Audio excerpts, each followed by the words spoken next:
नमस्कार मित्रांनो, इथे 1 एकरावर टोमॅटोची लागवड झालेली आहे. हा आपला स्वतःच्या घरचा प्लॉट आहे. इथे आम्ही सगळ्यात महत्त्वाचं मांडूचं नियोजन कसं केलेलं आहे हे तुम्हाला थोडक्यात सांगतो, अगदी थोडक्यात. काय केलेलं आहे मित्रांनो, इथे खाली आपण एक मेघ लावलेली आहे. मेघने हा तार इथे खाली बांधून घेतलेला आहे. जवळपास 2-3 फुटाची मेघ घ्यायची, लोखंडाची घ्यायची, खाली खोसून द्यायची आणि त्याला तो तार बांधायचा. तार बांधल्यानंतर इथे पहिली जी सरीच्या म्हणजे लाईनीच्या ज्या तोंडाला 3 याचा आपण सेट बसवला आहे, 3 टोकरांचा. का? तर ही जी पूर्ण लाईन आहे ना मित्रांनो, इथून तर शेवटच्या टोकाला ही 3 टोकरं आहेत. हे 3 टोकरं का घेतलेत? नंतर आपण 1 टोकर पुढे 2 टोकर असे बघताय तुम्ही.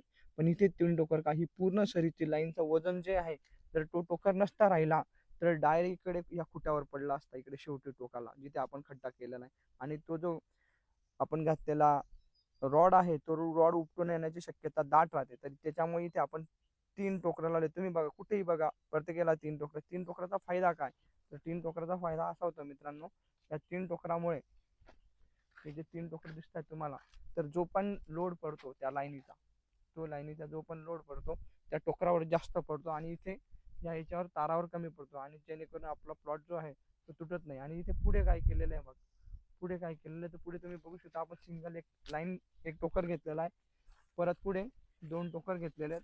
परत पुढे 1 टोकर असं सेम पद्धतीने, फक्त साधं आपण याला गुंडाळून घेतलेलं आहे. दुसरं काहीच नाही केलेलं आहे. बघा, गुंडाळून घेतलेलं आहे. अशा प्रकारे आम्ही 2 तार वापरलेत, कारण की आम्हाला माहिती आहे आमचा प्लॉट कसं जमणार आहे.